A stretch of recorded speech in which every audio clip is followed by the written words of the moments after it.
India Sri Lanka ആദ്യത്തെ T20 ഇന്നായിരുന്നു. വാശിയേറിയ മത്സരമായിരുന്നു ഇന്നത്തേത്. ശ്രീലങ്കയ്ക്കെതിരെ India വെടിക്കെട്ട് ബാറ്റിംഗ് കാഴ്ചവെച്ചുവെങ്കിലും അടിക്ക് തിരിച്ചടി ശ്രീലങ്കയും സമ്മാനിച്ചു. നിസംഗയാണെന്ന് മികച്ച ബാറ്റിംഗ് കാഴ്ചവെച്ചത്. ഇന്ത്യൻ ബൗളേഴ്സിനെ നിസംഗ തല്ലിച്ചതച്ചു. എങ്ങനെ എറിഞ്ഞിട്ടും നിസംഗയെ പുറത്താക്കാൻ ഇന്ത്യക്ക് സാധിച്ചില്ല. പിന്നീട് അവസാനം 79 റൺസ് എടുത്ത് നിസംഗ പുറത്തായപ്പോഴാണ് ഇന്ത്യക്ക് കുറച്ചെങ്കിലും ആശ്വാസമായത്. വളരെ ത്രില്ലിംഗ് മത്സരമായിരുന്നു ഇന്നത്തേത്. അപ്പോൾ ഇന്നത്തെ ഇന്ത്യ ശ്രീലങ്ക ആദ്യത്തെ T20 കുറിച്ചാണ് നമ്മൾ ഈ ഒരു വീഡിയോയിൽ പറയുന്നത്.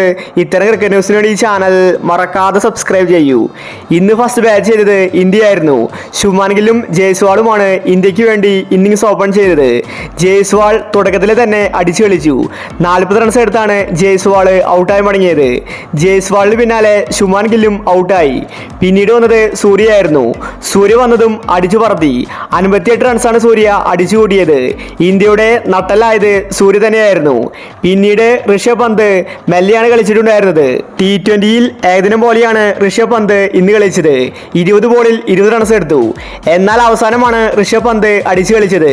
49 റൺസിൽ ഋഷഭ് പന്ത് ഔട്ടായി മടങ്ങി. പിന്നീട് ആരും തന്നെ കളിച്ചിട്ടുണ്ടായിരുന്നില്ല. ഹാർദിക് പാണ്ഡ്യ, റിയാൻ പരാഗ്, റിങ്കു സിംഗ് എല്ലാവരും ഫ്ലോപ്പായി. ഇതോടുകൂടി ഇന്ത്യ 20 ഓവറിൽ 7 വിക്കറ്റ് നഷ്ടത്തിൽ 213 റൺസ് എടുത്തു. പിന്നീട് സെക്കൻഡ് ബാറ്റിങ്ങിന് ശ്രീലങ്ക ഇറങ്ങി. അവരെ കളി വിട്ടുകൊടുക്കാൻ ഒരുക്കമല്ലായിരുന്നു.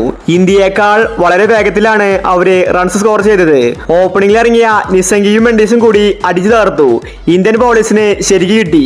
ഒരു വിക്കറ്റ് പോലും ഇന്ത്യക്ക് ശ്രീലങ്കൻ ടീമിന്റെ എടുക്കാൻ സാധിച്ചില്ല. പിന്നീട് 84 റൺസിലാണ് ശ്രീലങ്കയുടെ ആദ്യത്തെ വിക്കറ്റ് പോയത്. നിസംഗിയാണ് ഇന്ത്യക്ക് പണി തന്നത്. ഓപ്പണിംഗിൽ മെൻഡീസും അടിച്ചു കളിച്ചു.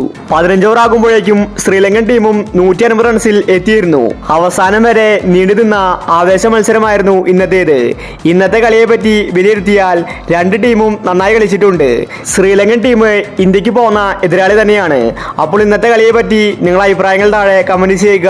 ഇത്തരം ക്രിക്കറ്റ് ന്യൂസിന് വേണ്ടി ഈ ചാനൽ മറക്കാതെ സബ്സ്ക്രൈബ് ചെയ്യൂ.